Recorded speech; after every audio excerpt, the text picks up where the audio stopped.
आप सबको खुशामदीद मेरे YouTube चैनल पर। मैं हूं अदनान हुसैन और आज का हमारा टॉपिक है पार्शल फ्रैक्शन से रिलेटेड। ये एक इम्पॉर्टेंट टॉपिक है जो कि क्लास 10th में, फर्स्ट ईयर में और फिर जब हम सेकेंड ईयर में एंटी डेरिवेटिव्स फाइंड आउट कर रहे होते हैं, या हम जब हायर क्लासेस के अंदर लेप्लास ट्रांसफॉर्मेशन या जेड ट्रांसफॉर्मेशन जब हम पढ़ रहे होते हैं तो हम इसको यूज़ करते हैं। सबसे पहले पार्शल फ्रैक्शन की डेफिनेशन देखते हैं कि पार्शल फ्रैक्शन की डेफिनेशन क्या है। अगर हमारे पास कोई गिवन फ्रैक्शन और हम उसको डीकम्पोज कर दें दो या दो से ज़्यादा फ्रैक्शंस के सम की फॉर्म में, तो जो हमने फ्रैक्शंस की फॉर्म में लिखा है गिवन फ्रैक्शन को, तो वो फ्रैक्शंस जो हमने बनाई हैं वो जो हमें हासिल हुई हैं वो हमारे पास पार्शल फ्रैक्शन कहलाएंगी गिवन फ्रैक्शन की। इसको मैं एग्जांपल से समझाता हूँ। हमारे पास ये 1/x-1 into x plus one है। मैंने इसको जो है ब्रेक करके ये दो फ्रैक्शंस की फॉर्म में लिखा है। तो इसमें ये जो 1/2x-1 आपको फर्स्ट नज़र आ रही है और -1/2x+1, ये दोनों पार्शल फ्रैक्शंस कहलाएंगी 1/x-1 into x plus one की। हमने इसको कैसे ब्रेक किया है, इसको किस तरह से लिखते हैं, तो ये एल्गोरिथम जो है, ये दो ग्रेट मैथमेटिशियंस हैं हमारे पास, योहान बर्नौली और लाइबनीज। उन्होंने ये एल्गोरिथम इसका डिज़ाइन किया था 18वीं सदी में। इन दोनों को इसका सहरा जाता है कि इन्होंने ये पूरा एल्गोरिथम डिज़ाइन किया कि हम किस तरह से किसी फ्रैक्शन को सम ऑफ फ्रैक्शंस की फॉर्म में रिप्रेजेंट करते हैं। यही हम इस वीडियो के अंदर कोशिश करेंगे सीखने की कि कितनी टाइप्स होती हैं और हम उनको किस तरह से एक्सप्रेस कर सकते हैं, किस तरह से लिख सकते हैं। और ये आगे पार्शल फ्रैक्शन डीकम्पोजिशन के बारे में है या एक्सपेंशन के बारे में, कि एक हमारे पास ऑपरेशन है दैट कंसिस्ट ऑफ, मतलब इस पार्शल फ्रैक्शन डीकम्पोजिशन के अंदर हम करते क्या है कि हम फ्रैक्शन को लिखते हैं as a sum of a polynomial possibly zero. क्यों आएगा ये मैं आपको बाद में बताऊंगा। एंड वन और several fractions with a simpler denominator. ये ज़ीरो तब आता है असल में जब हमारे पास जो फ्रैक्शन है वो ऑलरेडी प्रॉपर फ्रैक्शन की फॉर्म में हो, तो हम उसको जब लिखेंगे तो इजीली सम ऑफ फ्रैक्शंस की फॉर्म में आएगा। और ज़ीरो के अलावा तब आता है जब हमारे पास वो इम्प्रॉपर फ्रैक्शन हो। प्रॉपर फ्रैक्शन क्या होती है, इम्प्रॉपर फ्रैक्शन क्या होती है, उसको हम अभी देखते हैं। उससे पहले एक और डेफिनेशन है जो कि है रैशनल फ्रैक्शन की। रैशनल फ्रैक्शन हमारे पास ये है कि अगर हमारे पास एक फ्रैक्शन है P over x into Q over x की फॉर्म में, दोनों जो नोमिनेटर डिनोमिनेटर है पॉलिनोमियल है, नीचे वाला पॉलिनोमियल अगर जीरो नहीं है, तो ऐसी फ्रैक्शन को हम रैशनल फ्रैक्शन कहते हैं। पॉलिनोमियल्स क्या होते हैं, पॉलिनोमियल्स पर मैं ऑलरेडी एक वीडियो बना चुका हूं, आप देख सकते हैं, लेकिन मैं आपको यहाँ डेफिनेशन जल्दी से बता देता हूँ कि पॉलिनोमियल असल में हमारे पास एक अलजेब्राइक एक्सप्रेशन होता है जिसके अंदर जो वेरिएबल की जो पावर्स हैं या एक्सपोनेंट्स हैं वो नॉन नेगेटिव इंटीजर्स होनी चाहिए। तो रैशनल फ्रैक्शन की दो टाइप्स होती हैं हमारे पास। एक हमारे पास है इम्प्रॉपर और दूसरी है प्रॉपर। प्रॉपर फ्रैक्शन क्या है? प्रॉपर फ्रैक्शन असल में हमारे पास ये है कि जिसमें डिग्री ऑफ न्यूमरेटर जो है वो डिग्री ऑफ डिनोमिनेटर से अगर लेस हो, तो ऐसी फ्रैक्शन को हम प्रॉपर फ्रैक्शन कहते हैं। डिग्री क्या होती है?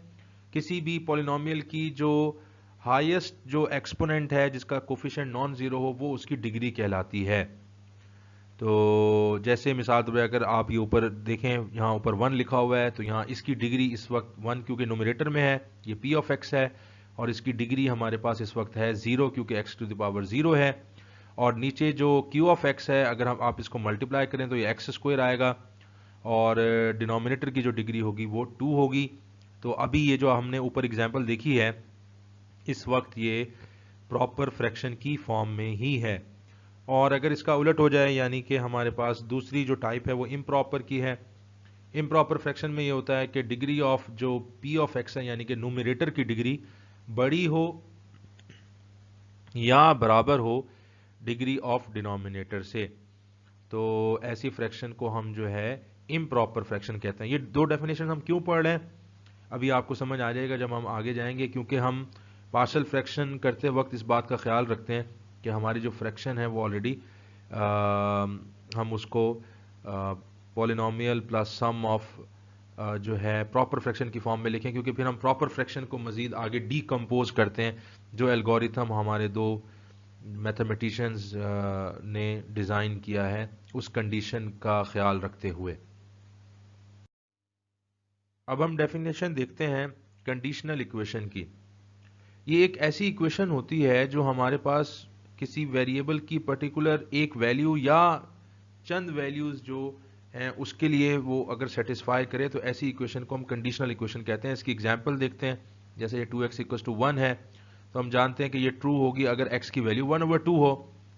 और इसी तरह ये दूसरी एग्जांपल है, ये क्वाड्रेटिक इक्वेशन है हमारे पास, और ये भी एक कंडीशनल इक्वेशन है क्योंकि ये सिर्फ वेरिएबल की दो वैल्यूज के लिए इस वक्त सेटिस्फाई होगी जो कि 2 और -3 हैं। तो ऐसी इक्वेशंस जो हमारे पास वेरिएबल की मखसूस वैल्यूज के लिए सेटिस्फाई करें, ऐसी इक्वेशंस को हम कंडीशनल इक्वेशन कहते हैं। दूसरी तरह हमारे पास एक इक्वेशन होती है जिसको हम आइडेंटिटी कहते हैं, जो कि वेरिएबल की तमाम वैल्यूज के लिए अगर होल्ड करती हों तो ऐसी इक्वेशन को हम आइडेंटिटी का नाम देते हैं। उसकी मिसाल है, जैसे हमारे पास ये एक इक्वेशन दी हुई है 3x² + 1 और राइट हैंड साइड पे ये एक्सप्रेशन लिखा हुआ है। हम चेक करते हैं कि क्या ये आइडेंटिटी है। आप यहाँ वेरिएबल की कोई भी वैल्यू पुट करें, लेफ्ट में और राइट में सेम वही जो आप लेना चाह रहे हैं, तो अगर वो तमाम वैल्यूज के लिए इक्वेशन सेटिस्फाई कर रही है तो ऐसी इक्वेशन को हम आइडेंटिटी कहेंगे। ये हमारी अगर आइडेंटिटी है तो ये x की किसी भी वैल्यू के लिए, किसी भी रियल नंबर या किसी भी वैल्यू के लिए ये सेटिस्फाई यहाँ करेगी। तो मैंने x की जगह एक मिसाल के तौर पर 0 पुट किया, और अगर आप यहाँ 0 पुट करें तो लेफ्ट हैंड साइड पे 0 + 1 आ जाएगा और राइट हैंड साइड पे भी आपके पास 1 आएगा। तो ये इक्वेशन एक मैंने पर्टिकुलर वैल्यू ली है, लेकिन आप इसमें 1 पुट कर सकते हैं, 1.5 कर सकते हैं, √2 कर सकते हैं, √3, इवन कोई भी रियल नंबर आप पुट करके देखें लेफ्ट और राइट हैंड साइड पर, तो ये इक्वेशन आपके पास होल्ड करेगी। तो ये जो हमारी एग्जांपल है इसको हम आइडेंटिटी कहेंगे। और इसी तरह हमारे पास एक नोट है पार्शियल फ्रैक्शन की टाइप्स में आगे जाने से पहले, पार्शियल फ्रैक्शंस को मजीद पढ़ने से पहले आप दो बातों का लाजमी ख्याल रखिएगा, और वो हमारे पास ये हैं कि सबसे पहले आपने ये देखना है कि अगर आपकी जो फ्रैक्शन है, जो आपके पास गिवन क्वेश्चन है, अगर वो इम्प्रॉपर फ्रैक्शन में है तो आपने उसको सम ऑफ पॉलिनोमियल और प्रॉपर फ्रैक्शन की फॉर्म में पहले लिखना है। या और वो हम कैसे लिखेंगे, हम डिवाइड करके लिखेंगे। अगर आप ये स्टेप नहीं करेंगे और आप क्वेश्चन स्टार्ट कर देंगे तो आपका जो सारा क्वेश्चन है वो गलत शुमार किया जाएगा। इसलिए आप इन दो बातों का लाजमी ख्याल रखें कि अगर आपके पास जो क्वेश्चन है अगर वो इम्प्रॉपर फ्रैक्शन है, इम्प्रॉपर फ्रैक्शन क्या होती है कि अगर नोमिनेटर और डिनोमिनेटर की डिग्री या तो सेम है या नोमिनेटर की डिग्री बड़ी है, तो पहले हम क्या करेंगे, उसको डिवाइड करके सम ऑफ पॉलिनोमियल और प्रॉपर फ्रैक्शन की फॉर्म में लिखेंगे, और फिर वो जो हमारे पास प्रॉपर फ्रैक्शन आएगी फिर उसको हम मजीद टाइप्स में मजीद तोड़कर मजीद उसको ब्रेक करके फिर हम आगे करेंगे। तो ये क्वेश्चन स्टार्ट करने से पहले आपने ये लाजमी जो है ये इस बात का ख्याल रखना है। और दूसरा ख्याल ये रखना है कि आपने डिनोमिनेटर के अंदर जो है कंप्लीट फैक्टराइजेशन जो है, जितने फैक्टर्स पॉजिटिव फैक्टर्स बन सकते हैं आपने वो फैक्टर्स बनाने हैं। अगर आप वो फैक्टर्स नहीं बनाएंगे या आप जैसे ऊपर पहला पॉइंट है वो मिस कर देंगे तो आपका सवाल जो है वो गलत शुमार होगा। कुछ स्टूडेंट्स जो हैं वो इस बात को इग्नोर कर देते हैं, खासतौर पर पॉइंट 1 जो है, या कभी कभार कुछ लोग पॉइंट 2, मैक्सिमम कुछ स्टूडेंट्स जो हैं वो जो गलती देखने में आई है कि वो पॉइंट 1 को मिस कर देते हैं और वो क्वेश्चन को सॉल्व कर देते हैं, तो वो उनका क्वेश्चन जो है वो गलत शुमार होगा। इसलिए आप इस गलती से बचिएगा। अब हम टाइप 1 को देखते हैं, पार्शियल फ्रैक्शन की टाइप 1 क्या है। और सबसे पहले हम देखते हैं कि इसकी पहचान हम कैसे पहचान सकते हैं कि ये टाइप 1 का क्वेश्चन है।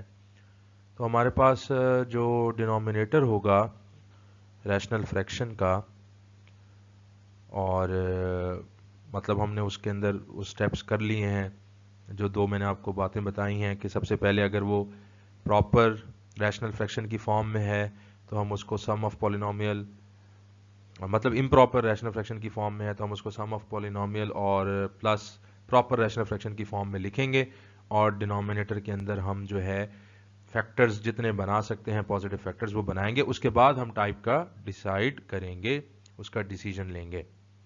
तो वो दो स्टेप्स करने के बाद अगर डिनोमिनेटर में हमारे पास नॉन रिपीटेड लीनियर फैक्टर्स अगर आ रहे हैं तो ये हमारी टाइप 1 के अंदर हमने इस तरह के फ्रैक्शंस को रखा है। और इसको एग्जांपल से समझते हैं कि नॉन रिपीटेड लीनियर फैक्टर से क्या मुराद है।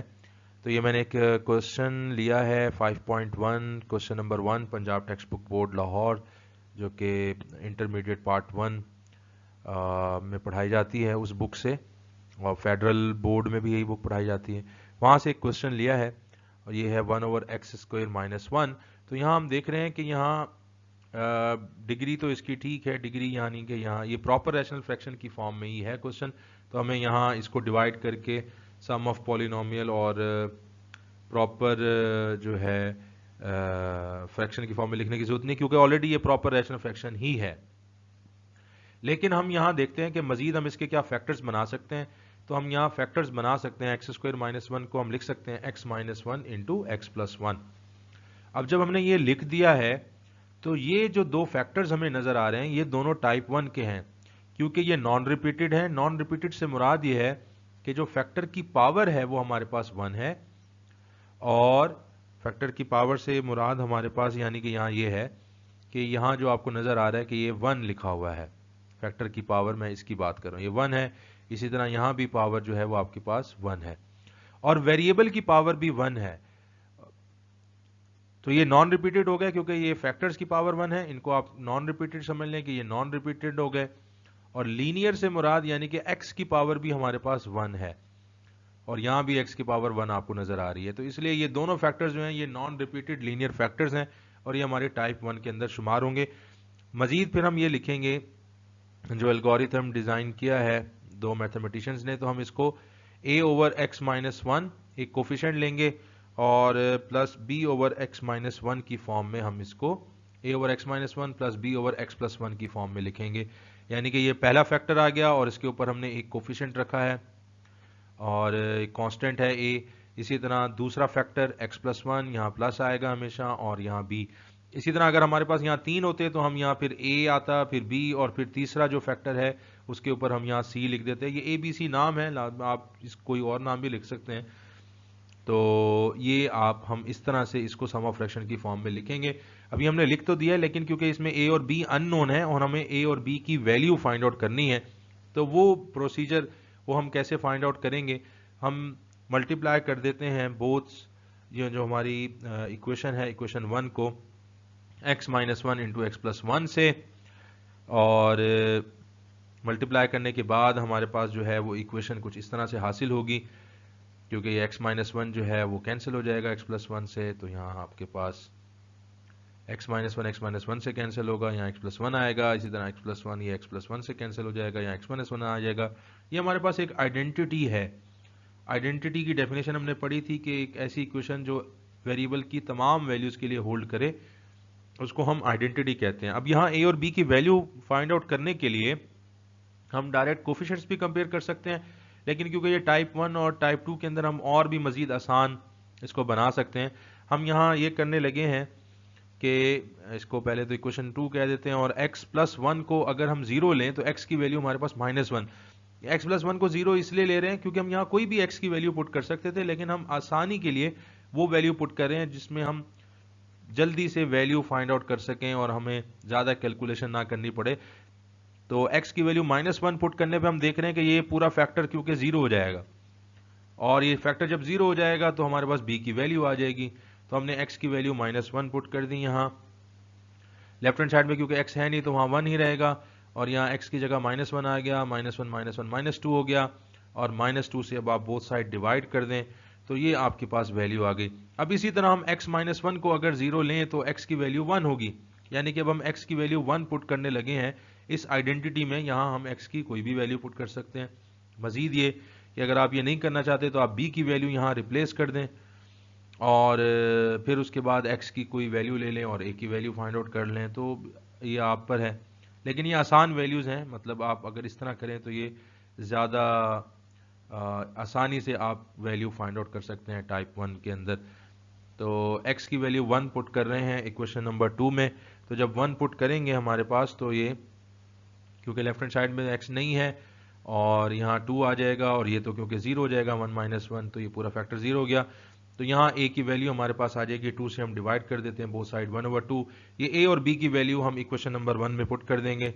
इस तरह से हमारे पास जो है ये आंसर इसका जो है आ जाएगा 1/x - 1 × x+1। ये a की वैल्यू आ गई और ये b की वैल्यू आ गई, और ये फ्रैक्शन ओवर फ्रैक्शन है तो यहाँ मैं 2 जो है ये x माइनस वन से नीचे ये मल्टीप्लाई हो जाएगा, और इसी तरह ये -1 और ये 2x+1 से भी मल्टीप्लाई हो जाएगा। ये हमारी जो है दोनों ये पार्शियल फ्रैक्शंस हैं गिवन फ्रैक्शन की। तो इस तरह से हम टाइप 1 के क्वेश्चंस को ब्रेक करके लिखते हैं। लेकिन दो बातें अब आपने, जो मैंने पहले बता चुका हूं, वो आपने लाजमी याद रखनी है। इस तरह अब हम चलते हैं टाइप 2 पर, और टाइप 2 का जो हमारे पास है उसकी पहचान हमारे पास ये है, in denominator there will be repeated linear factors. आपने टाइप 1 में देखा होगा कि वहां था नॉन रिपीटेड, और यहाँ है कि डिनोमिनेटर में हमारे पास रिपीटेड लीनियर फैक्टर्स होंगे। यानी लीनियर से मुराद यानी कि x की पावर तो 1 होगी, और रिपीटेड से मुराद यानी कि वो जो फैक्टर की पावर, जैसे मैंने आपको पहले समझाया, फैक्टर की पावर अब 1 से ज़्यादा होगी, यानी कि 2, 3 कुछ भी हो सकती है। एग्जाम्पल से इसको समझते हैं। क्वेश्चन नंबर 6 एक्सरसाइज 5.2 का मैंने लिया है पंजाब टेक्स्ट बुक बोर्ड से, इंटरमीडिएट पार्ट 1 में जो बुक पढ़ाई जाती है वहाँ से।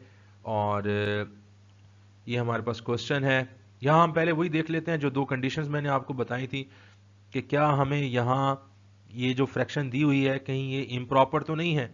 अगर ये इम्प्रॉपर है तो पहले हम इसको जो है सम ऑफ पॉलिनोमियल मतलब डिवाइड करेंगे। पॉलिनोमियल हमें एक उसका क्वोशिएंट मिलेगा प्लस रिमाइंडर, यानी कि जो रिमाइंडर ओवर डिवाइजर की फॉर्म में जब लिखेंगे, यानी कि प्रॉपर रैशनल फ्रैक्शन की फॉर्म में फिर हम लिखेंगे।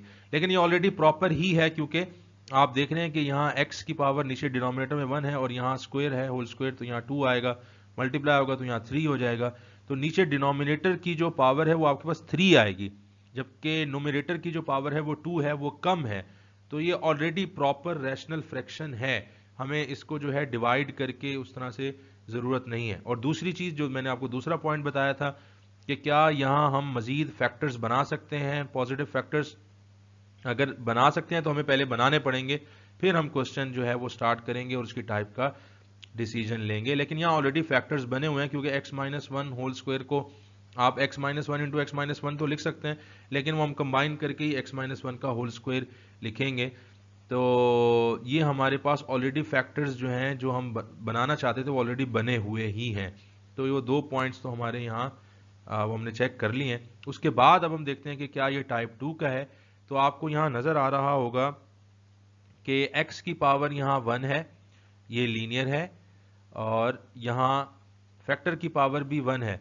तो ये जो पहला फैक्टर है ये हमारे पास टाइप 1 का फैक्टर है। ये जो पहला फैक्टर आपको नज़र आ रहा है x-2, और यहाँ x की पावर 1 है, ये लीनियर है, लेकिन यहाँ 2 आपको नज़र आ रहा है। तो ये रिपीट हो गया हमारे पास, यानी कि ये रिपीटेड लीनियर फैक्टर है। तो जो रिपीटेड लीनियर फैक्टर्स हैं वो हमारे पास टाइप 2 के हैं। तो ये हमारे पास जो है ये टाइप 2 का फैक्टर हमारे पास है, और जो पहला फैक्टर है वो हमारे पास टाइप 1 का है। तो टाइप 1 पे तो हम ऑलरेडी काम कर चुके हैं, हमने क्वेश्चन कर लिया है, उसकी एक एग्जांपल कर ली है कि उसको किस तरह से ब्रेक करके लिखते हैं। तो ये तो इसके ऊपर हमारे पास जो है एक कोफिशिएंट यानी कि एक कांस्टेंट हम लिख देंगे a/x-2। इसको हम किस तरह से ब्रेक करके लिखेंगे, क्योंकि यहाँ इसकी पावर 2 है तो हम इसको पावर 1 से स्टार्ट करेंगे, यानी कि b/x-1 plus c/x-2 x-1 square whole square की फॉर्म में। किस तरह लिखेंगे मैं यहाँ आप देख लें। तो ये हमारे पास जो है ये हम लिखेंगे a/x-2, ये हमारे पास पहला फैक्टर आ गया, और फिर उसके बाद ये जो दूसरा फैक्टर है x-1 ये यहाँ आ गया। क्योंकि इसकी पावर 2 है तो यहाँ पावर 1 से लिखना है आपने, पहले पावर 1 आएगी फिर उसके बाद पावर 2 आएगी। तो इस तरह से हम ये टाइप 2 के फैक्टर्स को हम यानी कि लिखते हैं। अगर इसकी पावर 3 होती यहाँ हमारे पास, यानी कि x-1 का हमारे पास अगर ये होल स्क्वायर है जैसे यहाँ, तो यहाँ हमने x-1 की पावर 1 लिखी है, फिर x-1 का होल स्क्वायर लिखा है। अगर यहाँ 3 पावर होती है x-1 की, यानी कि 3 होती है अगर क्यूब, तो फिर यहाँ x-1 आता, यहाँ x-1 का स्क्वायर आता, प्लस d/x-1 का होल क्यूब हमारे पास आता। तो फिर हम इसको इस तरह से लिखते हैं। अब आगे जो हमारे स्टेप हैं वो सेम ही है, हम यहाँ मल्टीप्लाई कर देंगे और इसको इक्वेशन नंबर 1 का नाम देते हैं, क्योंकि हमें यहाँ ए बी सी की वैल्यू फाइंड आउट करके यहाँ पुट करनी है और हमारा कंप्लीट आंसर हो जाएगा। तो मल्टीप्लाई कर रहे हैं एज इट इज़, जैसे हमने लास्ट एग्जाम्पल में किया, x-2 x-1 होल स्क्वायर से मल्टीप्लाई कर दें। मल्टीप्लाई करने के बाद क्योंकि ये कैंसिल हो जाएगा तो यहाँ एक्स स्क्वायर आएगा, एक्स माइनस टू से कैंसिल हो जाएगा, यहाँ x minus one whole square आएगा, plus b x minus two आएगा और एक्स माइनस वन की पावर वन, वन से कैंसिल हो जाएगी, यहाँ एक्स माइनस वन आएगा, और सी जो है वो x minus one whole square, क्योंकि यहाँ दोनों कैंसिल हो जाएंगे तो ये एक्स माइनस टू आएगा। और इसको हम जो है इक्वेशन नंबर 2 का नाम दे देते हैं। और यहाँ अब हम x माइनस वन को 0 अगर रिप्लेस करें, यानी कि x की वैल्यू 1 अगर पुट करें यहाँ पर, क्योंकि ये आइडेंटिटी है तो यहाँ कोई भी वैल्यू पुट कर सकते हैं वेरिएबल की, तो हम आसानी के लिए अभी यहाँ 1 पुट करें ताकि ये 1 वाला, ये 1 माइनस वन ए वाला फैक्टर पूरा ये कैंसिल हो जाएगा। इसी तरह 1 माइनस वन ये भी पूरा 0 हो जाएगा और यहाँ 1 माइनस टू माइनस वन आ जाएगा। तो c की वैल्यू हमारे पास बड़ी आसानी से आ जाएगी। यहाँ 1 का स्क्वायर आ जाएगा 1, और यहाँ हमने x की जगह 1 पुट कर दिया, 1 माइनस टू ये माइनस वन हो गया, और माइनस वन से बोथ साइड मल्टीप्लाई कर दें तो आपके पास c की वैल्यू जो है वो हमारे पास आ जाएगी माइनस वन। दूसरा फैक्टर हमारे पास जो है x माइनस टू। अब हम x माइनस टू को अगर 0 लें तो x की वैल्यू हमारे पास आ जाएगी 2। तो x की वैल्यू 2 पुट कर देते हैं इक्वेशन नंबर 2 में, और अगर x की वैल्यू 2 पुट करें तो हमारे पास जो है ये b वाली पूरी टर्म कैंसिल हो जाएगी क्योंकि यहाँ 2 माइनस टू है। इसी तरह c वाली टर्म भी कैंसिल हो जाएगी, सिर्फ ये a वाली टर्म बचेगी। 2 माइनस वन, 1 स्क्वायर 1 आएगा, और यहाँ 2 का स्क्वायर 4 आएगा। तो ये a की वैल्यू हमारे पास 4 आ गई। तो अब इसके बाद c की वैल्यू और a की वैल्यू तो हमारे पास आ गई है, लेकिन b की वैल्यू रहती है। तो हम इक्वेशन नंबर 2 को अब ज़रा रीराइट कर रहे हैं, दोबारा इसको लिख रहे हैं, और इसको जो है हम कोफिशिएंट्स अब हम जो है कंपेयर करेंगे, और वो मैं बताता हूँ आपको कि हम किस तरह से करेंगे। तो ये x minus one whole square है तो मैंने इसको ज़रा एक्सपेंड कर दिया, और इसी तरह x माइनस टू और x माइनस वन को आप मल्टीप्लाई कर दें तो आपके पास ये एक्स स्क्वायर माइनस 3x और प्लस 2 आएगा, और इसी तरह c into x minus to, यहाँ आप इजीली मल्टीप्लाई कर लीजिएगा। और अब हम क्योंकि यहाँ हमारे पास पूरी इस इक्वेशन के अंदर जो मैक्सिमम पावर है, जो एक्सपोनेंट है वो 2 है, तो हम कोफिशिएंट्स कंपेयर करना स्टार्ट करते हैं। एक्स स्क्वायर का पहले कोफिशिएंट लेंगे क्योंकि ये दोनों बराबर हैं, लेफ्ट हैंड साइड और राइट हैंड साइड, क्योंकि ये हमारे पास एक आइडेंटिटी इक्वेशन है। तो आइडेंटिटी इक्वेशन के अंदर होता ये है कि जो हमारे पास वेरिएबल्स हैं जिनकी पावर्स सेम है उनके कोफिशिएंट्स इक्वल होते हैं। मतलब ये है कि लेफ्ट हैंड साइड पर जैसे ये एक्स स्क्वायर आपको नजर आ रहा है, इसका कोफिशिएंट 1 है, तो ये राइट हैंड साइड पर मौजूद एक्स स्क्वायर के कोफिशिएंट्स के सम या डिफरेंस के सम के बराबर होगा। यानी कि यहाँ हमारे पास a आ रहा है एक्स स्क्वायर का कोफिशिएंट, और यहाँ लिखा हुआ है प्लस b, तो a plus B equal to 1 होगा, क्योंकि ये दोनों हमारे पास जो हैं लेफ्ट हैंड साइड पर भी पॉलिनोमियल है और राइट हैंड साइड पर भी पॉलिनोमियल है, और ये दोनों इक्वल हैं, इसलिए जो सेम एक्सपोनेंट्स के कोफिशिएंट्स हैं वो भी इक्वल होंगे। तो हम ये कॉन्सेप्ट यहाँ यूज करेंगे, equating coefficients of same exponents we have. सबसे पहले एक्स स्क्वायर के कोफिशिएंट देखते हैं। लेफ्ट हैंड साइड पर 1 है और राइट हैंड साइड पर हमारे पास a प्लस b है, तो ये हमारे पास एक इक्वेशन बन गई। a की वैल्यू हम ऑलरेडी फाइंड आउट कर चुके हैं जो कि 4 है, तो यहाँ हम 4 पुट कर देंगे और 4 सब्ट्रैक्ट कर देते हैं, तो b की वैल्यू हमारे पास आ जाएगी, ये a की वैल्यू हमने रिप्लेस की है, और 1 माइनस 4 माइनस 3 ये b की वैल्यू हमारे पास आ गई। हमें मजीद आगे जाने की x टू द पावर 1 या x टू द पावर 0 को कंपेयर करने की ज़रूरत ही नहीं है, क्योंकि हमने b ही फाइंड आउट करना था। ये तमाम वैल्यू a, b और c की हम पुट कर देते हैं इक्वेशन नंबर 1 में, ताकि हमारे पास आंसर आ जाए। तो ये हमारे पास जो है ये फ्रैक्शंस आ जाएंगी। ये हमारा कंप्लीट आंसर हो गया। ये टाइप 2 का क्वेश्चन, इस तरह से हम जो है इसको फाइंड आउट करेंगे। टाइप 3 को अब हम डिस्कस करते हैं। टाइप 3 की पहचान हमारे पास ये है कि डिनोमिनेटर में हमारे पास non repeated irreducible quadratic factors आ रहे होंगे। इरिड्यूसिबल से मुराद ऐसे फैक्टर्स जिनको हम पॉजिटिव डिग्री के फैक्टर्स में मजीद ब्रेक ना कर सकें। क्वाड्रेटिक फैक्टर्स हमारे पास ऐसे होंगे जिनको हम यानी कि पावर 1 की फॉर्म में मजीद नहीं ब्रेक कर सकेंगे, रियल फैक्टर्स उसके हम नहीं बना सकेंगे। तो ये इसकी पहचान है। ये कैसे फैक्टर्स होंगे और हम उनको कैसे देखेंगे, इसकी एग्जांपल देखते हैं। तो ये मैंने एक 5.3 एक्सरसाइज क्वेश्चन नंबर 10 लिया है इंटरमीडिएट पार्ट 1 का। यहाँ आप सबसे पहले तो वही दो कंडीशंस हम देखते हैं जो मैंने आपको नोट वहाँ लिखवाई हैं, और वो ये है कि क्या ये फ्रैक्शन हमारे पास कहीं इम्प्रॉपर तो नहीं। तो हम देख रहे हैं कि न्यूमरेटर की डिग्री 2 है और डिनोमिनेटर की डिग्री 4 है, यानी कि न्यूमरेटर की डिग्री कम है डिनोमिनेटर की डिग्री से, तो ये प्रॉपर रैशनल फ्रैक्शन है। तो पहली कंडीशन यानी कि वो जो पहला हमारा पॉइंट है वो तो इसमें सेटिस्फाई हो रहा है। लेकिन दूसरा कि क्या हम इसके मज़ीद फैक्टर्स बना सकते हैं, तो हमें उसके मज़ीद फैक्टर्स बनाने होंगे जितने हम पॉजिटिव डिग्री के फैक्टर्स बना सकते हैं। और प्रॉब्लम ये है कि यहाँ ये पावर 4 है और टाइप 3 की ये है कि आप इसको कम से कम क्वाड्रेटिक फैक्टर्स तक तो लाजमी लेके जाएं, यानी कि यहाँ पावर 2 मैक्सिमम होनी चाहिए थी, डिग्री इसकी 2 होनी चाहिए थी, 4 नहीं, ना 3 हो। तो हमें मजबूरन इसके फैक्टर्स बनाने ही होंगे। लेकिन हम इसके फैक्टर्स बनाए कैसे, क्योंकि यहाँ तो फैक्टराइजेशन होती हुई फैक्टर्स बनते हुए इतने आसानी से नज़र नहीं आ रहे। लेकिन अगर आप गौर से देखें तो यहाँ ये एक्स स्क्वायर प्लस 1 है, तो मैं यहाँ अगर एक्स स्क्वायर ऐड और सब्ट्रैक्ट कर दूं तो ये हमारे पास कुछ इस तरह से बनेगा। अभी देखिएगा, फैक्टर्स इसके बनाने की कोशिश करते हैं।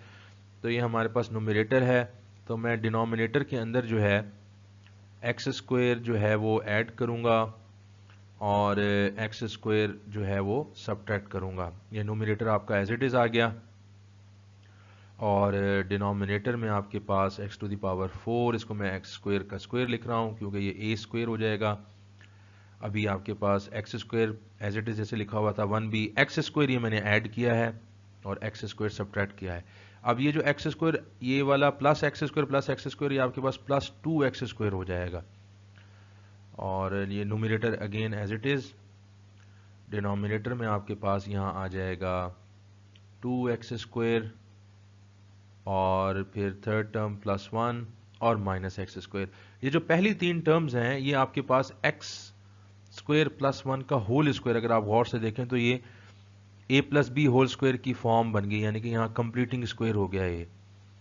तो स्क्वायर कंप्लीट हो गया, यानी कि हम इसको x square plus 1 whole square लिख सकते हैं पहली तीन टर्म्स को, और ये minus x square as it is. लेकिन अभी भी फैक्टर नहीं बने, in a form of product हमने क्योंकि लिखना है। तो यहाँ हम a square minus B square का जो फॉर्मूला है वो यूज़ कर रहे हैं, यानी कि यहाँ आ जाएगा a माइनस बी और इंटू a प्लस बी, और a की वैल्यू यहाँ है एक्स स्क्वायर प्लस 1 और b की वैल्यू जो है वो है x। अब ये हमारे पास फैक्टर्स बने हैं, ये भी एक फैक्टर है और ये दूसरा फैक्टर है, और इन दोनों को अगर आप गौर से देखें तो इसकी पावर भी 2 है और इसकी पावर भी 2 है। तो ये दोनों फैक्टर जो हैं ये हमारे पास इररिड्यूसिबल हैं। मतलब ये कि अगर आप इसके मजीद कोशिश कीजिएगा, अगर आप इसके कर सकें मजीद फैक्टर्स जो हैं पॉजिटिव डिग्री के बना सकें तो फिर तो बड़ी अच्छी बात होगी, लेकिन मेरे ख्याल में ये होंगे नहीं। तो ये हमारे पास ये टाइप 3 का फैक्टर है, ये भी टाइप 3 का, ये दोनों टाइप 3 के फैक्टर्स हैं जो डिनोमिनेटर में आपको नजर आ रहे हैं, क्योंकि ये दोनों क्वाड्रेटिक हैं और दोनों इररिड्यूसिबल हैं। तो ये है टाइप 3 की पहचान, और ये नॉन रिपीटेड भी हैं। नॉन रिपीटेड का मतलब आपको पता है कि फैक्टर की पावर यानी कि हमारे पास 1 होगी। फैक्टर की पावर आपको यहां नजर आ रही है कि यहां 1 है और यहां भी फैक्टर की पावर आपके पास 1 है। तो ये दोनों नॉन रिपीटेड हैं और ये इररिड्यूसिबल क्वाड्रेटिक फैक्टर्स हैं, क्योंकि यहां इसकी पावर ये 2 है, ये आपको नजर आ रही है, ये पावर 2 है इसकी, और इसी तरह इसकी पावर भी यहाँ आपके पास दूसरे फैक्टर की पावर भी आपको 2 नजर आ रही है। अब हम इसको ब्रेक करके लिखते हैं कि इसको किस तरह से, इसका एल्गोरिथम क्या है, किस तरह से हम टाइप 3 के अगर हमारे पास क्वेश्चन आए तो उसको किस तरह से हम फ्रैक्शंस की फॉर्म में लिखेंगे। टाइप 1 और टाइप 2 में हमारे पास न्यूमरेटर में 2 कांस्टेंट्स आते थे, मतलब एक कांस्टेंट आता था और फैक्टर के ऊपर एक कांस्टेंट आता था। यहाँ एक फैक्टर के ऊपर 2 कांस्टेंट्स आएंगे, ए एक्स प्लस बी जैसे यहाँ लिखा है और सी एक्स प्लस डी। किसी एक के साथ आपने ये वेरिएबल जो x है, क्योंकि अगर x का क्वेश्चन है तो x मल्टीप्लाई करना है, y का है तो y, t का हो तो t मल्टीप्लाई करना है। आप चाहे a के साथ करें या b के साथ, किसी एक के साथ आपको वेरिएबल मल्टीप्लाई करना पड़ेगा, जो एल्गोरिथम डिज़ाइन किया है बर्नौली और लाइबनीज ने। तो ये हमारे पास ये क्योंकि टाइप 3 का है इसलिए यहाँ 2 कांस्टेंट्स आएंगे और किसी एक के साथ आपने x मल्टीप्लाई करना है। तो ये हमारे इसके फैक्टर्स बन गए, लेकिन यकीनन ये हमें a, b, c और d की वैल्यू फाइंड आउट करनी है। तो वो वैल्यू फाइंड आउट करने के लिए हम फिर मल्टीप्लाई कर रहे हैं, ये मैंने टर्म्स जो हमारे पास आ रही थी डिनोमिनेटर में लेफ्ट हैंड साइड के उसे मल्टीप्लाई कर दिया। मल्टीप्लाई करने के बाद हमारे पास ये इक्वेशन बन जाएगी जो कि आइडेंटिटी है। X square minus x plus one cancel हो जाएगा, या x square plus x plus one आएगा, और सी एक्स प्लस डी के साथ क्योंकि ये टर्म कैंसिल हो जाएगी x square plus x plus one, तो यहाँ आएगा x square minus x plus one.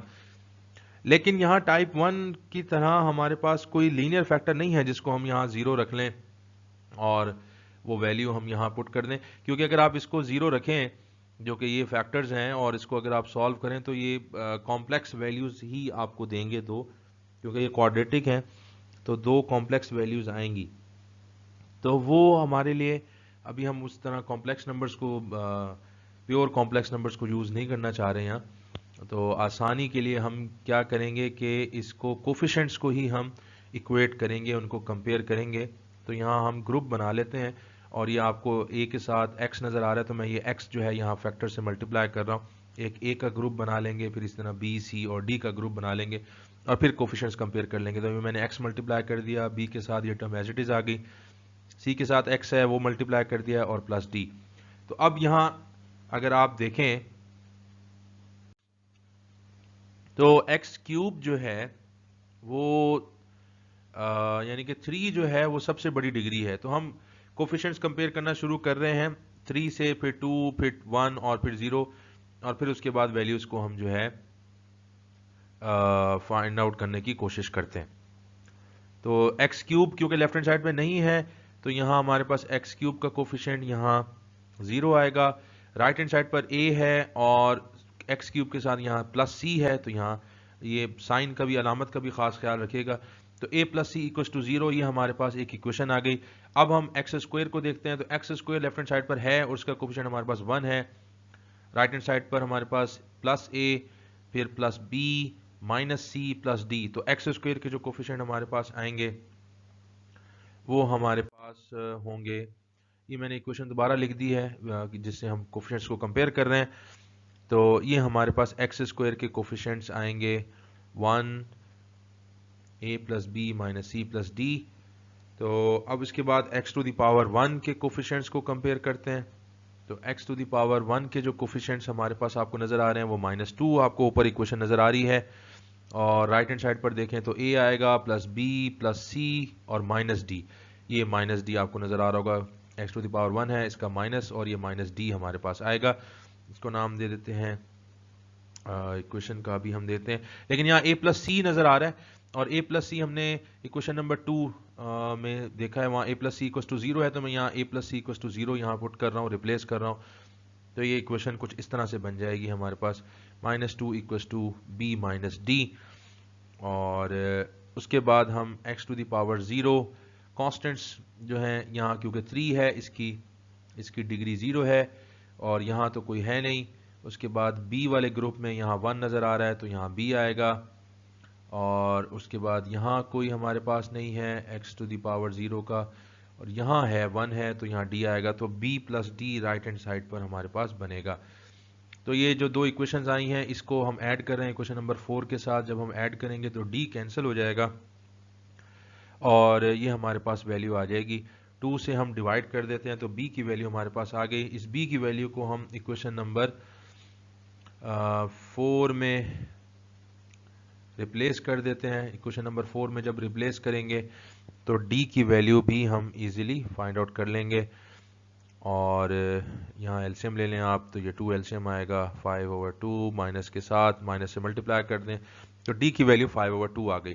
तो ये b और d की वैल्यू आ गई। इस b और d की वैल्यू को हम इक्वेशन नंबर 3 में अगर रिप्लेस करें तो ये b की वैल्यू है 1/2, ये d की वैल्यू है ये 5 + 1 क्योंकि डिनोमिनेटर सेम है तो ये 6/2 हो जाएगा जो कि 3 आएगा, और 3 सब्ट्रैक्ट कर दें बोथ साइड तो ये हमारे पास -2 आ जाएगा। ये a माइनस c आ गया। अब हम इस a माइनस c को जो हमारी इक्वेशन नंबर 2 थी जो कि ये लिखी हुई है a plus C equal to 0, इसके साथ ऐड कर लेते हैं तो ये c जो है वो एलिमिनेट हो जाएगा, c खत्म हो जाएगा और a की वैल्यू हमारे पास आ जाएगी, और ये हमारे पास आएगा, ऐड कर रहे हैं हम इस इक्वेशन को इस इक्वेशन के साथ a plus C equal to 0 के साथ। तो ये हमारे पास -2 = 2a आएगा। 2 से डिवाइड कर दें तो a की वैल्यू -1 आ गई। इस a की वैल्यू -1 को रिप्लेस कर दें इक्वेशन नंबर 2 यानी कि a + c = 0 में, जो कि ये लिखी हुई है। और -1 जब आएगा तो 1 ऐड कर दें बोथ साइड, तो c की वैल्यू आपके पास 1 आ गई। तो हमारे पास तमाम वैल्यूज़ आ गई हैं, a की, b की, c और d की। इन तमाम वैल्यूज़ को जो है हम रिप्लेस कर देंगे इक्वेशन नंबर 1 में। तो हमारे पास पार्शियल फ्रैक्शंस की फॉर्म में हमने एक्सप्रेस कर दिया है अपने गिवन क्वेश्चन को। ये हमने a की वैल्यू -1 है, b की वैल्यू 1/2 है, c की वैल्यू हमारे पास 1 है और d की वैल्यू जो है वो 5/2 है। यहाँ 2 आप एलसीएम ले लें तो ये -2x + 1 हो जाएगा। 2 फिर यहाँ मल्टीप्लाई कर दें डिनोमिनेटर के साथ यहाँ, तो ये हमारे पास आंसर आएगा गिवन क्वेश्चन का।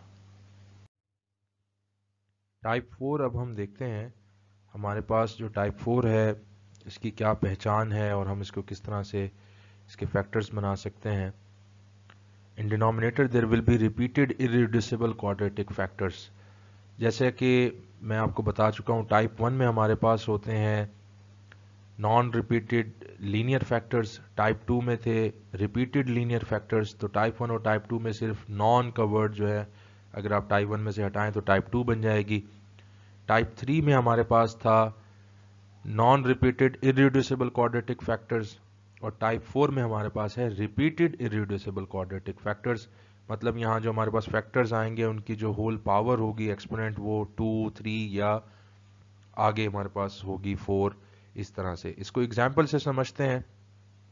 ये हमारे पास एक एग्जाम्पल है चैप्टर नंबर 5 पेज 188 की, और इसमें अगर आप गौर से देखें तो डिनोमिनेटर में यहाँ आपको x² + 1 होल स्क्वायर नज़र आ रहा है। ये जो x² + 1 होल स्क्वायर है ये एक हमारे पास इररिड्यूसिबल क्वाड्रेटिक फैक्टर है और इसकी क्योंकि पावर 2 है तो ये रिपीटेड हमारे पास इररिड्यूसिबल क्वाड्रेटिक फैक्टर है। हम इसके मजीद x⁴ की फॉर्म में हम इसके फैक्टर्स जो हैं वो यहाँ रियल डोमेन के अंदर नहीं बना पाएंगे। साथ x-1 मल्टीप्लाई हो रहा है, ये टाइप 1 का फैक्टर है। तो ये जो इसमें फर्स्ट फैक्टर है वो हमारा टाइप 4 को रिप्रेजेंट कर रहा है।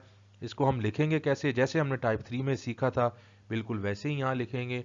और यहाँ हमारे पास 2 कोफिशिएंट आएंगे, ऊपर 2 कांस्टेंट आएंगे a और b, साथ में हम x मल्टीप्लाई कर देंगे किसी एक के साथ। लेकिन क्योंकि यहाँ पावर 2 है तो पहले पावर 1 का आएगा और फिर पावर 2 का, वहाँ भी 2 ऊपर कोफिशिएंट्स आएंगे।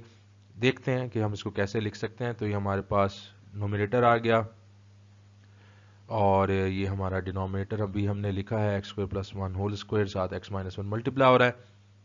तो इसके जो हमारे पास फैक्टर्स बनेंगे, फ्रैक्शंस जो हमारे पास आएंगी वो हमारे पास आएंगी ax + b/x² + 1, ये एक फ्रैक्शन बन गई और इसकी पावर 1 आएगी। अब आगे क्योंकि 2 है तो 1 से स्टार्ट करेंगे और आगे अब 2 आएगी x² + 1 टू द पावर 2 और ऊपर 2 कोफिशिएंट हमारे पास c और d आ गए। अगला जो हमारे पास जो फ्रैक्शन है वो आएगी e/x-1। अगर यहाँ x² + 1 की पावर 3 होती तो मैं यहाँ इसके बाद इसको मज़ीद x² + 1 का होल क्यूब लिखता और ऊपर 2 हमारे पास इसी तरह इसी फॉर्म के हम वहाँ कोफिशिएंट्स ले लेते, कांस्टेंट्स ले लेते। तो ये हमारी है टाइप 4 को हम इस तरह से उसकी पार्शियल फ्रैक्शंस हम जो है वो लिखते हैं। अब यहाँ भी उसी तरह हमने a, b, c, d और e की वैल्यू फाइंड आउट करनी है, तो मल्टीप्लाई कर देते हैं both side x² + 1 whole square into x-1 से। जब मल्टीप्लाई करेंगे तो हमारे पास जो है ये लेफ्ट हैंड साइड आएगी 4x², x² + 1 एक x² + 1 से कैंसिल हो जाएगा, यहाँ x² + 1 इंटू x-1 आएगा, x² + 1 होल स्क्वायर और वो कैंसिल हो जाएगा, साथ x-1 और e के साथ आ जाएगा x² + 1 होल स्क्वायर। और यहाँ अभी क्योंकि हमारे पास एक फैक्टर है x-1, ये टाइप 1 का है, तो हम यहाँ इसको 0 रखकर x की वैल्यू 1 यहाँ पुट कर सकते हैं। लेकिन अभी हम वो करेंगे इसको थोड़ा मजीद, क्योंकि आगे हमें कोफिशिएंट्स कंपेयर करने पड़ेंगे, तो हम इसको ज़रा सिंप्लीफाइड फॉर्म में लिखना चाह रहे हैं। तो ये जो x² है इसको अंदर यहाँ मल्टीप्लाई कर देते हैं, इसी तरह 1 को मल्टीप्लाई कर देते हैं। तो हमारे पास ये फॉर्म कुछ इस तरह से आएगी, ax + b as it is आएगा, x² को मल्टीप्लाई करें तो यहाँ x³ और फिर -x², और फिर हमारे पास आएगा x और साथ -1। इसी तरह यहाँ सी एक्स प्लस डी को एज इट इज़ लिख दें और यहाँ x -1 आ गया, ये होल स्क्वायर है तो यहाँ इसको एक्सपेंड कर लें और ये हमारे पास अभी यहाँ इसको नेक्स्ट स्टेप में हम एक्सपेंड कर लेते हैं। तो ये हमारे पास ये जो x है इसको अगर यहाँ मल्टीप्लाई करें तो ये हो जाएगा x to the power 4 minus x cube plus x square और माइनस x। ये एक a का हमारे पास ग्रुप बन गया, इसी तरह b का बना लें, x cube minus x square plus x minus 1 और फिर इसके बाद इस x को इसी तरह मल्टीप्लाई कर दें तो एक्स स्क्वायर माइनस एक्स और d के साथ ये फैक्टर मल्टीप्लाई होगा x माइनस 1। यहाँ इसको एक्सपेंड कर दें तो ये हमारे पास x पावर 4 आएगा, a square plus b square plus 2ab, तो प्लस 2ab पहले लिख दें और प्लस b स्क्वायर लिख दें, यानी कि 1 स्क्वायर जो कि 1 है। तो ये हमारे पास अब ग्रुप बन गए। अब हम यहाँ इसको इक्वेशन नंबर 3 का नाम देते हैं। x माइनस 1 को अगर हम 0 लें, क्योंकि ये आइडेंटिटी है इक्वेशन नंबर 2, तो x की वैल्यू 1 जो है वो हम इक्वेशन नंबर 2 में पुट कर रहे हैं और हमारे पास जो है वो यहाँ जब x की वैल्यू 1 पुट करेंगे तो 1 का स्क्वायर 1 आएगा तो ये 4 हो जाएगा और ये x माइनस 1 1 माइनस 1 ये कैंसिल हो जाएगा, 0 ये भी 0 हो जाएगा और यहाँ आपके पास आएगा 1 square which is 1, 1 plus 1 2, 2 square 4 आएगा और 4 से डिवाइड कर दे तो ये आपकी e की वैल्यू आ गई। अब जो है हम कोफिशिएंट्स जो है वो कंपेयर कर लेते हैं। मैक्सिमम पावर जो है वो हमारे पास 4 आ रही है तो फिर 4 क्यूब स्क्वायर 1 और अगर हमें ज़रूरत पड़ी तो x to the power 0 constants को भी कंपेयर कर लेंगे। तो हमारे पास x टू द पावर 4 क्योंकि लेफ्ट साइड पे नहीं है तो 0 आएगा, राइट साइड पर a और e है x टू द पावर 4 के कोफिशिएंट और इसमें हमने a की वैल्यू रिप्लेस कर दी तो ये हमारे पास a की वैल्यू आ गई हमारे पास -1। उसके बाद जो है x cube right hand side के कोफिशिएंट्स आ गए, लेफ्ट हैंड साइड पे 0 है, एक्स क्यूब का कोफिशिएंट -a है और यहाँ प्लस b है। a की वैल्यू फाइंड आउट कर चुके हैं, a की वैल्यू रिप्लेस कर दें तो आपके पास b की वैल्यू आ जाएगी।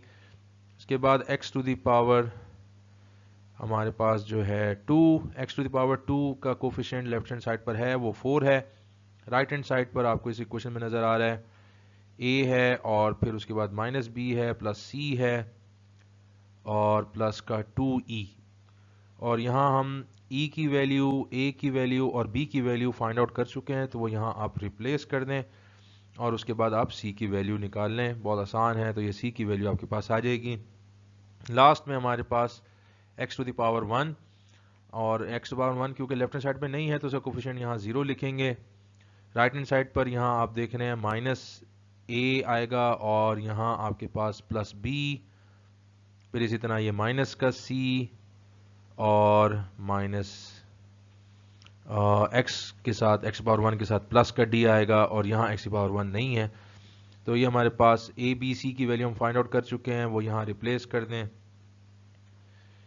तो d की वैल्यू हमारे पास आएगी, पहले मैंने -a को इधर लिख दिया मतलब ऐड कर दिया a minus b plus c और इसकी वैल्यूज रिप्लेस कर दें तो ये d की वैल्यू आ गई।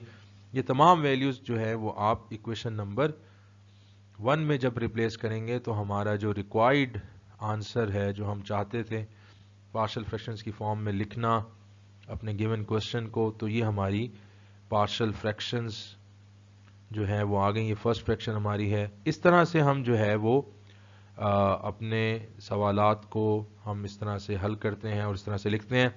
उम्मीद है आपको आज की वीडियो समझ आ गई होगी। अगर आपको ये समझ आई है तो काइंडली ज़रूर इस वीडियो को लाइक करें, अपना कमेंट भी दें अगर आपको ये वीडियो पसंद आई है और मज़ीद अगर आप फर्स्ट ईयर या सेकंड ईयर या कोई वीडियो आप देखना चाहते हैं तो मुझे ज़रूर आगाह करें और अगर अभी तक आपने मेरा चैनल सब्सक्राइब नहीं किया तो काइंडली मेरे चैनल को ज़रूर सब्सक्राइब करें। आप सबका बहुत शुक्रिया।